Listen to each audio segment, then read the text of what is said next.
Premium design, high performance এবং portability তিনটা জিনিসই পাচ্ছেন এই ল্যাপটপটিতে। এই ল্যাপটপটিতে ব্যবহার করা হয়েছে Intel core i5 10th generation.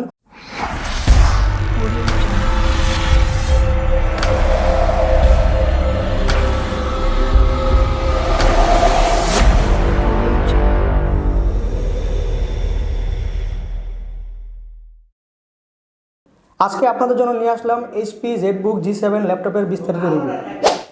এই ইউনিক বিজনেস ক্লাস ল্যাপটপটির মাধ্যমে আপনি গ্রাফিক ডিজাইন, ভিডিও এডিটিং এবং এর পাশাপাশি ডেইলি ওয়ার্ক প্রোডাক্টিভিটি খুব সুন্দরভাবে করতে পারবেন। প্রিমিয়াম ডিজাইন, হাই পারফরমেন্স এবং পোর্টেবিলিটি তিনটা জিনিসই পাচ্ছেন এই ল্যাপটপটিতে। প্রথমে আমি কথা বলবো ডিজাইন এবং কালার নিয়ে। এই ল্যাপটপের ডিজাইন খুবই সুন্দর এবং প্রিমিয়াম ফিনিশ, যা সলিড মেটাল বডি এবং সিলভার কালার। তো এখন কথা বলা যাক পারফরমেন্স নিয়ে।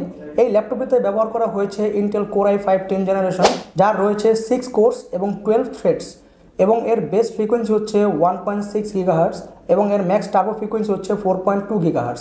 এই ল্যাপটপটিতে যারা মাল্টিটাস্কিং করবেন, বিশেষ করে gaming, video editing, photo editing, তারা খুব স্মুথলি করতে পারবেন এবং বেটার একটি আউটপুট পাবেন। এই ল্যাপটপটিতে রয়েছে 16GB DDR4 র্যাম, যা মাল্টিটাস্কিং করতে সক্ষম, এবং বর্তমান সময়ে 16GB র্যাম গেমিং এবং ফটো এডিটিং, ভিডিও এডিটিং, প্রোগ্রামিংয়ের জন্য বেস্ট চয়েস হতে পারে।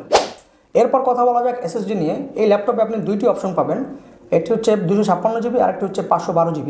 তো বর্তমান সময়ে এটি মোটামুটি যথেষ্ট স্পেস, আর এই ল্যাপটপটা SSD হওয়ার কারণে এটি খুব দ্রুত এবং নির্ভরযোগ্য পারফরমেন্স নিশ্চিত করে।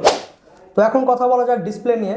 এই ল্যাপটপটিতে ডিসপ্লে হিসেবে ব্যবহার করা হয়েছে ন্যানো বেজেল 14-inch ফুল HD IPS প্যানেল, যা যথেষ্ট প্রিমিয়াম এক্সপিরিয়েন্স দিবে আপনাকে, এবং এর পিক ব্রাইটনেস হচ্ছে 300 নিটস, যা মোটামুটি যথেষ্ট বলা যায়। এবং যারা কন্টেন্ট ওয়াচিং এবং গ্রাফিক ডিজাইন, ভিডিও এডিটিং করতে যাচ্ছেন, তাদের জন্য এটি আদর্শ ডিসপ্লে হতে পারে। এখন কথা বলা যাক কিবোর্ড নিয়ে।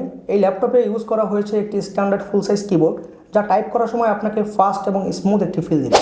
তো এখন কথা বলা যাক নেটওয়ার্কিং এবং কানেক্টিভিটি নিয়ে। এই ল্যাপটপে ইউজ করা হয়েছে Wi-Fi 6 এবং ব্লুটুথ 5.2, যা সহজেই আপনাকে হাই স্পিড ইন্টারনেট এবং ওয়্যারলেস অ্যাক্সেসরিজ কানেক্ট করতে সাহায্য করবে। তো এই ল্যাপটপে স্পিকার হিসাবে রয়েছে ব্যাং অ্যান্ড ওলুপসনের ডুয়াল স্টেরিও স্পিকার্স, এবং পোর্টস অ্যান্ড স্লট হিসাবে রয়েছে charging port, USB 3.1 gen port, HDMI port, USB Type-C Thunderbolt, nano security lock এবং একটি হেডফোন পোর্ট। তো এবার আসা যাক এর ব্যাটারি ব্যাকআপে। এই ল্যাপটপটি আপনাকে মিনিমাম 3.5 থেকে 4 ঘন্টা ব্যাটারি ব্যাকআপ দিবে। প্রিমিয়াম ডিজাইন, হাই পারফরমেন্স এবং পোর্টেবিলিটি তিনটা জিনিসই পাচ্ছেন এই ল্যাপটপটিতে, এবং এই ল্যাপটপটি একদম রিজনেবল প্রাইসে পাবেন শুধুমাত্র হাউস অফ ট্রেডিংয়ে।